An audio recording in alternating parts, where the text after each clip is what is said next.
अमिताभ के बड़े भाई कादर खान का हाथ मशीन में कट जाता है, खून बहता है और सिनेमा घर आंसुओं से भर जाता है। बाद में भी जिन लोगों ने टीवी पर उस फिल्म को देखा, वो सीन देखकर लोग बेचैन हो गए थे।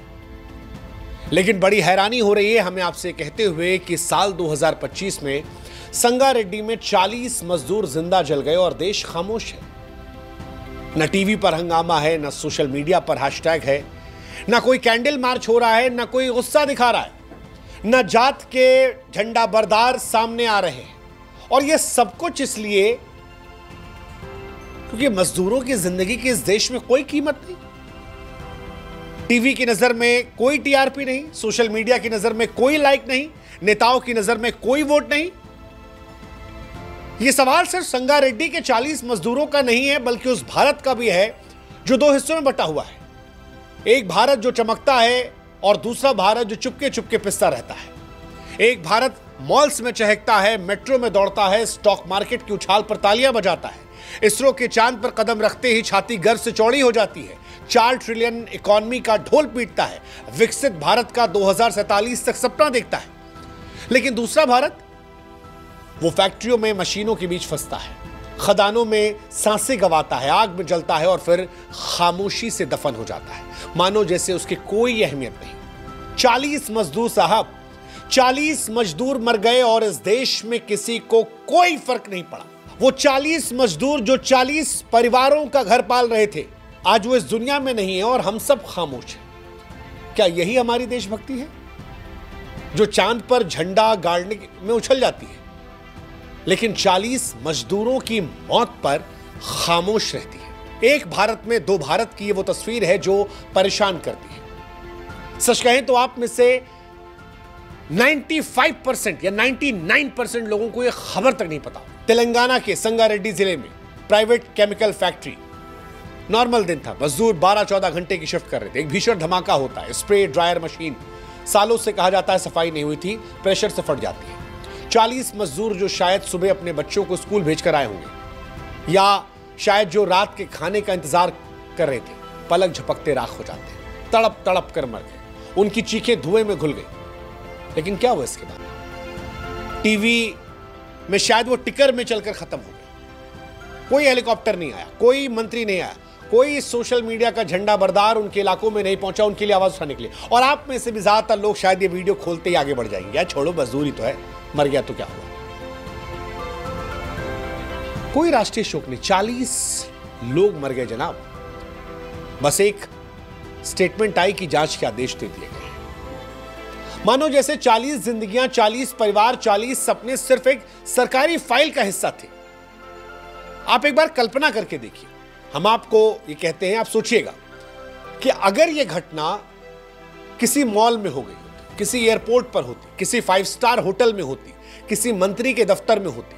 आप तमाशा सोच के देखिए, अगले एक हफ्ते तक देश के तमाम टीवी चैनल्स 24/7 कवरेज करते, नेता हेलीकॉप्टर से दौड़ पड़ते, सोशल मीडिया पर जस्टिस ट्रेंड करने लगता। लेकिन मजदूरों के जलने पर चर्चा तक नहीं हो रही जनाब, कोई जिक्र तक नहीं कर रहा, या कहें लोगों को पता तक नहीं है। उनकी जिंदगी की मानो कोई कीमत ही नहीं, उनका अस्तित्व ही नहीं है। शायद इसलिए क्योंकि वोट बैंक नहीं। अरे यही मजदूर हैं जो इमारतें बनाते हैं जिसमें हम रहते हैं, वो मशीनें चलाते हैं जिनसे हमारी अर्थव्यवस्था चमकती है, वो सपनों को हकीकत में ढालते हैं, लेकिन उनके सपनों का कोई मोल नहीं है। और सवाल ये कि क्या ये वही विश्वगुरु भारत है जिसके सपने हम देख रहे हैं? संगारेड्डी में जो कुछ हुआ वो नया नहीं था। पिछले 10 सालों में भारत में 259 से ज्यादा बड़े औद्योगिक हादसे हुए हैं। केमिकल फैक्ट्रियों, कोयला खदानों, निर्माण स्थल पर हजारों मजदूर मरे हैं, लाखों ने अपने हाथ पैर आंखें गंवा दी। सरकार के आंकड़े कहते हैं कि केवल 2018 से 2022 के बीच में फैक्ट्री के अंदर 5336 लोग मर गए। लेकिन आप जानते हैं कि सरकारी आंकड़े पूरी सच्चाई नहीं बताते, क्योंकि ये सिर्फ बड़ी रजिस्टर्ड फैक्ट्रियों के आंकड़े हैं। भारत में 90% मजदूर जो है वो छोटी अनौपचारिक फैक्ट्रियों में काम करते हैं, जहां ना अच्छी मजदूरी मिलती है, ना काम के हालात ठीक हैं और ना सुरक्षा का कोई इंतजाम होता है। और अगर आपको ये बातें हवाबाजी लग रही हैं, तो आपको अंतर्राष्ट्रीय श्रम संगठन के वो स्टेटमेंट को याद रखना चाहिए जिसमें कहा गया था कि भारत में फैक्ट्री मजदूरों के लिए सबसे खराब हालात। यहाँ पर हर 1 लाख मजदूर में 117 की मौत हो जाती। भारत की केमिकल इंडस्ट्री को रेगुलेट करने के लिए 15 कानून है, 19 नियमावलियां हैं, ढेरों सेफ्टी गाइडलाइन है, लेकिन हकीकत ये सब कागज तक है। इंस्पेक्टर आते हैं, मालिक के साथ चाय नाश्ता करते हैं, रिश्वत की मोटी रकम जेब में डालते हैं और फिर साइन करके चले आते हैं, जिसमें कहा आता है जांच जारी है, समय गुजर जाने दीजिए। इस देश में लोगों की याददाश्त कमजोर है, उसका फायदा उठाता है, थोड़े बहुत मुआवजे दे जाते हैं। फैक्ट्री मालिकों के लिए सच कहें तो मजदूरों की जान सिर्फ एक लागत है। एक मजदूर मरता है, दूसरा तैयार हो जाता है। सस्ता, सुविधाजनक, बेदर्द, ये सिलसिला सालों से चला आ रहा है, आज भी चल रहा है। हम और आप इसे इग्नोर करके और मजबूत करते हैं, और यही रीजन है कि 40 मजदूरों की मौत के बावजूद हमें आप पे कोई फर्क नहीं पड़ा, पता तक नहीं चला। 2017 में एक स्टडी हुई थी जिससे पता लगा था कि मजदूरों की जब मौत होती है तो पुलिस केवल 30% आंकड़े दर्ज करती है, अस्पताल केवल 70% दर्ज करते हैं, जबकि हर मौत की शिकायत FIR में होनी चाहिए, तभी जाकर सही जानकारी मिलेगी। FIR होगी, रिकॉर्ड होगा तो जिम्मेदारी तय करने में आसानी होगी, लेकिन हमारे यहां पर छिपा लिया आता है। भारत की फैक्ट्रियों की अगर आप कहानी देखेंगे तो 70% से ज्यादा फैक्ट्रियों में मशीनें 20-30 साल पुरानी है, जंग लगी है, टूटी फूटी है, बिना मेंटेनेंस के हैं। मजदूर इन मशीनों पर बिना सेफ्टी गियर काम करते हैं, ना हेलमेट होता है, ना दस्ताने, ना मास्क। 12-14 घंटे की शिफ्ट होती है, पसीने में डूबा हुआ भूखा प्यासा मजदूर। हेल्थ इंश्योरेंस, मेडिकल किट, ये शायद तो शब्द उन मजदूरों को पता ही नहीं होंगे। मजदूर मालिकों के लिए सिर्फ एक नंबर है जिसको जरूरत पड़ने पर रिप्लेस किया जाता है। संगारेड्डी में जब लाशें गिनी गई तो मालिक ने 1 करोड़ के मुआवजे का ऐलान किया, लेकिन सवाल यह है कि क्या 1 करोड़ से कोई अपनी बेटी, अपने पिता की हंसी को वापस लाएगा? क्या एक माँ अपने बेटे की आवाज सुन पाएगी? क्या एक विधवा अपने टूटे सपने को जोड़ पाएगी? जवाब है कि मुआवजा नहीं, यह खून का सौदा है। मुआवजा इंसाफ के नाम पर मजाक है। मुआवजा इंसाफ का पर्याय नहीं है, चुप्पी की रिश्वत है। पैसा ले लो, मामला दबा दो, कुछ NGO को बुलाओ, 2-4 ट्वीट करवा दो, मीडिया को विज्ञापन का लालच दे दो, ब्रेकिंग न्यूज की जगह कुछ जानकारियां चला दो और सारी कहानी पलट गई। सिस्टम की खामी कहकर टाल दिया जाता है, लेकिन 40 परिवार, 40 जिंदगियां, 40 कहानियां, हमें लगा इन पर बात करनी चाहिए। आप में से कितने लोग सुनेंगे मुझे नहीं पता, लेकिन इस विषय पर हम बात करेंगे, क्योंकि हमारे लिए मजदूर की मौत उसकी चीख मसाला नहीं है। हम उसकी मौत में TRP नहीं ढूंढ रहे हैं। हमारी नजर में यह विकसित भारत का एक काला सच है। हमारा झंडा चांद पर लहरा रहा है, लेकिन फैक्ट्रियों में बड़े अफसोस से कहना पड़ रहा है कि फायर अलार्म नहीं है। हम 4 ट्रिलियन इकोनॉमी की बात कर रहे हैं, हमारे CEOs को Z+ सिक्योरिटी मिल रही है, लेकिन इसी देश में मजदूर के पास सेफ्टी किट तक नहीं, हेलमेट तक नहीं है। हमें मजदूरों की आवाज सुनाई नहीं पड़ती जो इस देश की क्योंकि उनकी आवाज स्टॉक मार्केट के ग्राफ में नहीं नजर आती, उनकी मौत GDP के आंकड़ों में गिनी नहीं जाती। वो बस एक लागत है जिसे मुआवजे से कवर कर दिया जाता है। संगारेड्डी के 40 मजदूरों को सच कहें तो मुआवजा नहीं, इंसाफ चाहिए। इंसाफ चाहिए। फैक्ट्री मालिकों पर सख्ती होनी चाहिए, हत्या का मुकदमा चलनी चाहिए, उनकी संपत्ति को जब्त होना चाहिए।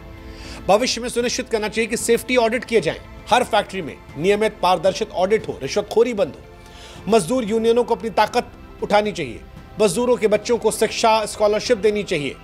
श्रद्धांजलि फूलों से नहीं, सख्त कानून से दी जाती है। मजदूर की जान की कीमत सिर्फ रुपए पैसे से नहीं आकी आती। विश्व गुरु बनने का सपना तब तक पूरा नहीं होगा जब तक इस देश के अंतिम पंक्ति के व्यक्ति की हम जिंदगी की कीमत को नहीं समझेंगे। अगर रीढ़ ही टूट गई तो सुपर पावर सिर्फ एक खोखला नारा रह जाएगा। भारत को पहले अपने मजदूरों को इंसान का दर्जा देना होगा, उसकी जान की कीमत देनी होगी, उसके परिवारों को इंसाफ देना होगा। तब शायद सही मायने भारत विश्व गुरु बन पाएगा, तब शायद सही मायने में तिरंगे का सम्मान होगा। मजदूरों की मौत को न्यू नॉर्मल मत दीजिए। हमारा गुस्सा सिर्फ आतंकवादियों या फिर बाहरी दुश्मनों के लिए नहीं, सिस्टम की लापरवाही और बेशर्मी के खिलाफ भी होना चाहिए। अगर आज चुप रहे तो कल तुम्हारा अपना कोई, तुम्हारा भाई, बाप या दोस्त सिर्फ एक आंकड़ा बन जाएगा। बेहतर है इस विषय पर भी सवाल पूछिए, क्योंकि मजदूर की चीख भी हमारे लोगों की चीख है, उसकी लड़ाई भी हमारी लड़ाई होनी चाहिए। देशभक्ति का असली इम्तिहान सिर्फ सरहदों पर शहीद होने वालों की आवाज उठाने के लिए नहीं है, ये उन मजदूरों के लिए भी होना चाहिए जो कारखानों में, खदानों में, निर्माण स्थलों में अपनी जान गंवाते हैं। जब तक इस देश की नींव पर मजदूरों का खून बहेगा तब तक तिरंगे के मायने अधूरे हो जाएंगे। फूल चढ़ाने से कुछ नहीं होगा। बेहतर है कि इन विषयों पर आवाज उठाइए, सख्त कानून लाने के लिए जोर दीजिए, सिस्टम को बदलने की बात कीजिए, और सबसे महत्वपूर्ण बात, मजदूरों को इंसाफ दिलाने के लिए जिम्मेदार लोगों को सजा दी जाए। तब शायद भारत के सही मायनों में अच्छे दिन आएंगे।